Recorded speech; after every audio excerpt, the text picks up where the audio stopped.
Live from the KC Property Guys and KC Pier Studio in beautiful Kansas City. Home to over 200 fountains and more barbecue restaurants per capita than anywhere in the nation. It's the Kansas City Real Estate Industry Leaders Show, a show about industry leaders from the local Kansas City metro market for Kansas City real estate related professionals and enthusiasts like you. And now, here's your hosts, Eric and Lucas Scheele. How's it going, everybody? My name is Lucas Scheele, and welcome back to another Kansas City Real Estate Industry Leaders podcast. I'm here with my co-host, Eric Scheele, and today we have a little bit of a special episode for you because we're going to be talking about how the COVID-19 pandemic has affected the fast cash industry and home buying industry in itself. So, Eric, did you want to start us off? Sure. Yeah. Welcome back, right? Yeah, it's been 4 or 5 weeks. 4 or 5 weeks. We were, early April. Mm-hmm. I mean, we basically kind of put a pause on our podcasting as we kind of navigated these waters, just like most and many, small businesses have. And so I in some ways, being reflective, we're somewhat lucky because we were considered construction safety, specifically with KC Pier and KC Property Guys on our rehabs, and our realtors also. Yeah, we're considered essential, and so we have been in business, and we've come to business, come to the shop and the studio. Has been an adjustment though, for sure, on a daily basis. Yeah. But what we've been doing on almost a day-to-day, week-to-week, more so a week-to-week now, but at the very, very beginning, it was literally day by day, trying to navigate all these changes and how our environment has adjusted to COVID-19. Yeah, and how our clients, whether it's through KC Pier or KC Property Guys or KCPG Realty Group, have been affected, and how those phone calls are also going when they come in and they're asking these questions, and how do we handle our visits. And so everybody's kind of dealing with COVID-19, in its current state and what we've learned on this learning curve a little bit differently.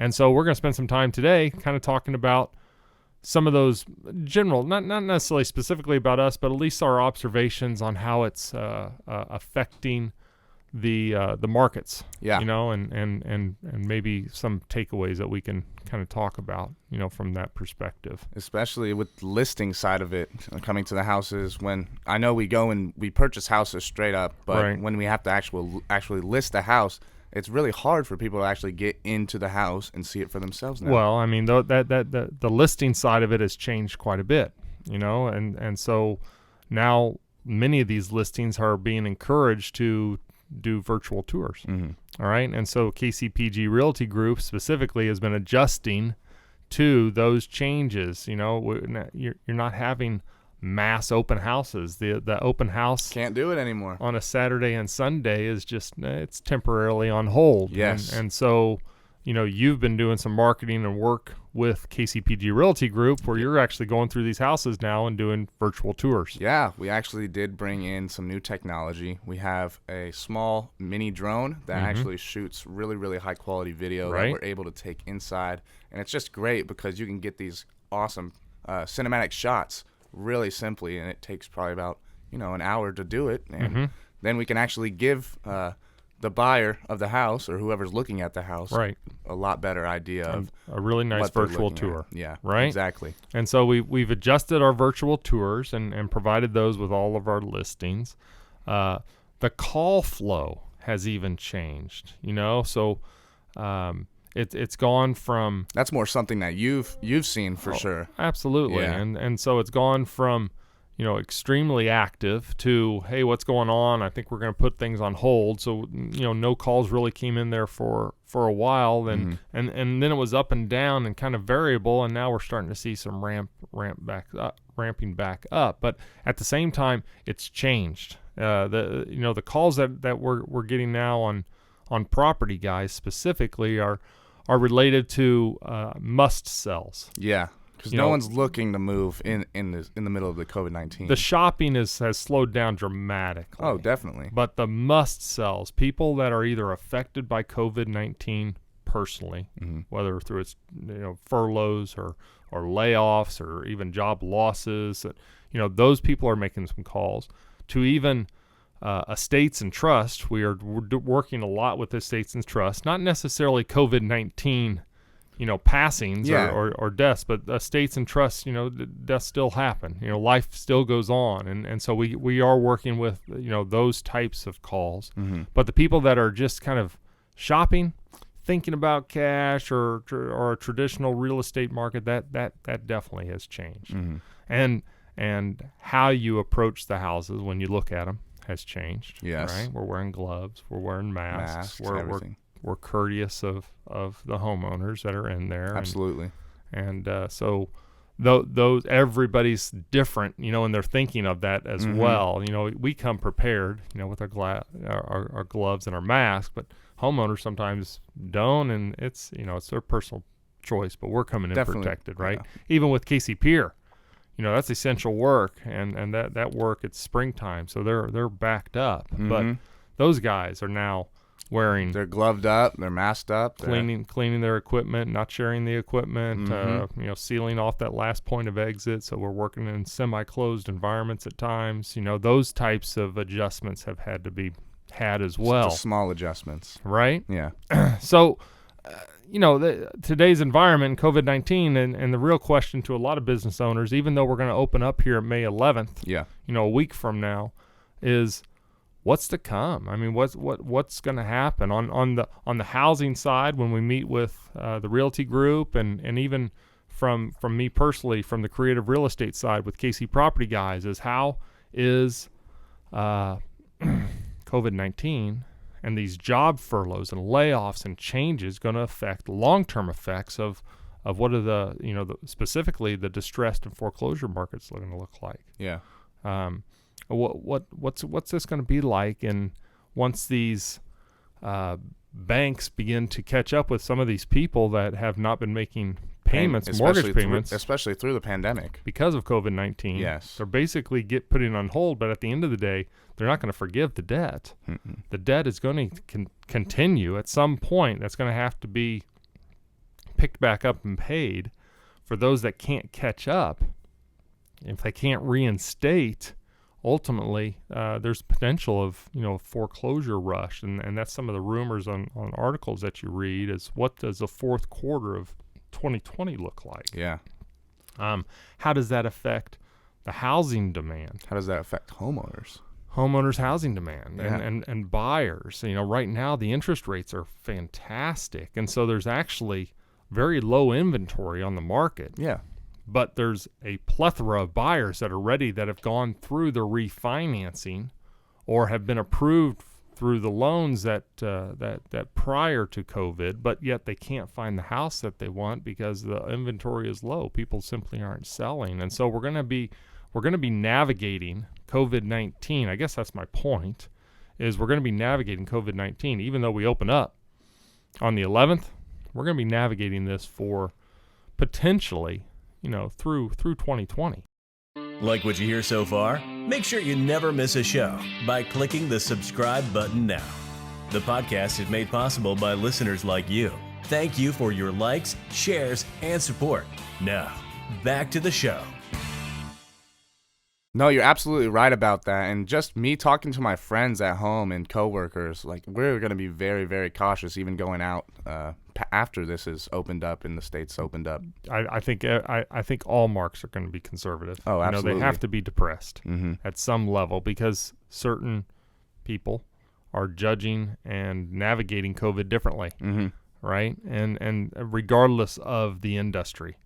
And so I think for the most part, you're going to see a relatively conservative and depressed market, even though you hear a lot of talk about revamping the economy and getting it back to where it was just, a month and a half ago. But I think that's still going to be a slow climb. Oh, absolutely. Just because perceptions have changed now, and the environment has changed. People are navigating COVID differently. You still see when you go out on the street, some people aren't wearing gloves, aren't wearing masks, and they're saying, "Hey, I'm in phase 4 and been in phase 4 since April." Yeah. And then you have others that are like, sky's falling, and generally the other cautious people, extremely cautious. Yes. Right. And so that mentality is going to maintain. It's going to stick around, and it's going to affect all businesses, whether it's related to real estate or not. But I would expect us on the property guys side to still see a lot of conservatism. And from an investor's perspective, this is my opinion only, during dramatic dynamic changes, times of change, you tend to, me as an investor, I tend to become conservative, right? I start to hold on to those assets, and I become less of a risk taker, which we've done for the last 4 weeks. We basically have been shuffling through our inventory. There for 4 weeks, we didn't make a purchase. No, we didn't. Phone calls were coming. So we do what we typically do is talk to people and consult them about potentially listing, right, and getting KCPG Realty Group. We do that with every house showing that I go to, right? If you call me for a cash buy, I'm going to look at it from multiple perspectives. I'm going to look at it from a cash buy perspective. I tell everybody this. I'm going to look at it from a realtor's perspective. However, I'm not a realtor. We happen to have, 5 extremely talented, a great team of realtors, on KCPG Realty Group that are power realtors that literally between all of us do, 140 to 150. And I think we closed houses, 3 or 4 houses just this week. Houses a year, right? So it works out to be, dozens and dozens of houses, within the quarters from each of those realtors. So, I look at it from a realtor's perspective, and then we also look at it from the creative side, right? We look at absolutely potentially involving our crews and doing lots of different creative solutions for homeowners, depending on the solution, right? Depending on the situation and bringing the solution. So, I think we're going to see, at least from my perspective as an investor, we'll become a bit more conservative. We're going to probably consult more towards listings, more towards maybe some creative sides that don't necessarily outlay as much cash up front from an investor's perspective, and start to mitigate and share some of those risks that I would normally take on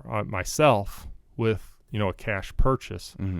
That's what I foresee in the future, based on what we've experienced for the last month and a half as an investor.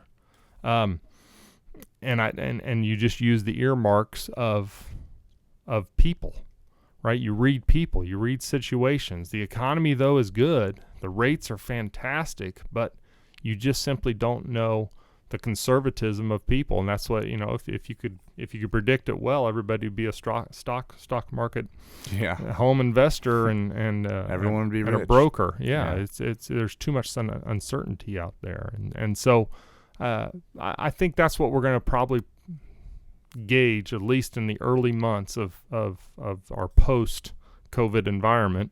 Let's call it June to August, where it's going to be a much more conservative. And then we'll look at the fourth quarter, as it draws nearer. But from that perspective, I think we're going to see, at least us personally, becoming a lot more conservative. Yeah, absolutely.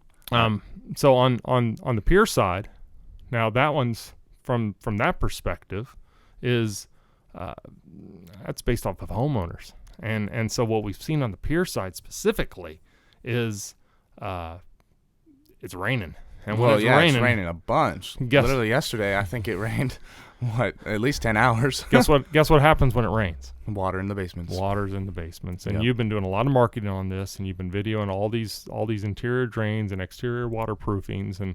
And so the needs for home improvements, specifically based off of emergency recoveries, have been there because of Mother Nature. And they're here. They're here now. And people are at home. And so because people are at home because of COVID, they're seeing these issues. It's not like, hey, both the husband and the wife, they're at work all day. The basement's flooding, but they don't know about it. Yeah. No, they're both home now. And so when it rains, they go down to the basement and they watch active leaks in their basement, and they're going to do something about it because they're both at home. Yeah. And so on the peer side, we're getting an influx of calls. A lot of waterproofing. We're doing a lot of consulting. and most of it's waterproofing. Yep. You know, we were out in Pumps, Edgerton yesterday, and we were standing in 2 inches of water looking at a house from a property guy's perspective, but we also had the pier guys there. And it's just because the clay heaved the entire slab up. Right? Yeah. And so there's lots of water out there. People are seeing it. They're giving the calls, but yet, depending on their financial, you know, if they're working from home and actively working, they have a lot of consumer confidence that their job's still going to be there. Those guys are improving their house. They're the ones that are getting the work done. But if they're on furlough, yet they want to consult because they got this active leak on their basement, but they're not necessarily sure where their job's going to be in June or July or August. Yeah. Then those guys are probably holding off, and we're seeing a lot of that. So it's really hit and miss in terms of the perspective for peer, right? So property guys, from an investor standpoint, I think we're going to see a lot of conservatism. Peer, I think we're going to just based on need, but we're seeing trends of either things are getting fixed because all the consumer confidence is still there, or things need fixed, but yet I got to be conservative. Yeah, because I just don't know my financial future. And then from a real estate perspective, KCPG Realty Group, the rates are really low, right? The listings aren't necessarily there right now because of COVID. Yeah. And so there's this, you got these buyers that are out there that are looking for those properties, but the lack of inventory and the nice rates, still very economical rates, with a lot of pre-approvals that have taken place prior to COVID. You get a lot of buyer interest with some seller demand when the inventory is low, right? But the houses aren't necessarily there. Yeah. Because people are being relatively conservative. And so, like I said, at least from our perspective on property guys, we've been fortunate enough to be going through inventory and just finishing those houses. As soon as those houses have been finished, you've seen this. Yeah, we've been moving properties. They're closing. It's multiple offers, and that's all a sign of everybody, this influx of people that are just looking for demands and inventory. And so, you know, from a real estate perspective, I kind of expect to see a rather steady pace, just dealing but that pace, the motivations behind the pace, I think will change. Right now it's based off of demand, low inventory, high demand. Yeah. Great rates. Over time, I think the rates are going to probably stay relatively competitive. The inventory is going to start to increase, and so you're going to see a transition. But still, we're in the summer, so we're in the buying mode. See a lot more lookers. There's still going to be some interest, right? And that's going to maintain a steady pace for the realtors. And then when you get to December, that's that fourth quarter of 2020. That's where I think it might get a little dicey and interesting, because I don't know how the banks are going to react in terms of some of this and the loans they've given, modifications and things of that nature in terms of the distressed and foreclosure markets. So that has some uncertainty in my mind, and I'm having a hard time drawing an opinion. You know, I'd love to see some comments on what some people think in terms of what's going to happen in the fourth quarter. But I'm more interested to try to get us through June, take a look at July, and then once July hits, then we start to project and take a look and make some. Then we can sit down and discussions map out the about fourth quarter of 2020. It'll be interesting to see how the economy's doing. It'll be interesting.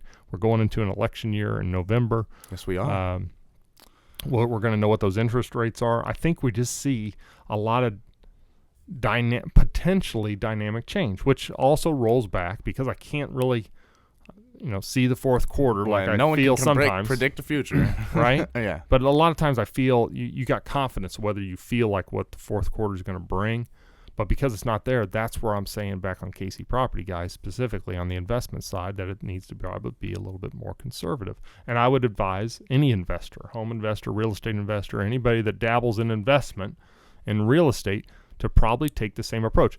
Guaranteed, if you take the same approach, any cash that you have built up for investment is probably still going to be there in the fourth quarter. But if it doesn't go your way, then and you are aggressive, and then the foreclosure markets hits and things begin to shift and you get loaded with inventory that you can't not move, then you can't say that same thing that you can say today, that cash is still there. Yeah. And that's where conservative it plays in your favor, especially during the COVID-19. It's 6 months, right? 6 months is going to fly by, and so from an investment perspective, I like to predicate on being cautious over being aggressive, in a dynamic market. Yeah. So for real estate investors themselves that are looking, and there's a lot of interest, it's still there because of these rates that are really, really high, and these hard money lenders that are out there just dying to give this money away. That was a big push prior to COVID, is that there was a plethora of, and the economy was great. People were making a lot of money. They wanted to be able to make their money make money. And they were doing it, a lot of them were doing it through some hard money lending and loan sharing and things of that nature. That stuff has kind of gone on hold a little bit because of the lack of available inventory. Yeah. People's being conservative. It's going to come back, but you just don't know the long-term effects. And so that's why I've kind of feel like conservatism should probably weigh heavy in a lot of people's considerations for 2020. Absolutely. Well, we're definitely going to stay a little bit more conservative during this COVID-19 pandemic, and we're going to be staying inside, having a lot of family game nights this month. But I hope you guys enjoyed this episode of KC Property Guys, and you guys stay safe and healthy and practice your social distancing, and we'll see you on the next episode. Have a great day. Mm-hmm. Thanks for joining us this week on the Kansas City Real Estate Industry Leaders Show. Please support all things local to Kansas City. And hey, be sure to subscribe and share our podcast on Facebook and LinkedIn. This has been a KC Property Guys production. KCPropertyGuys.com.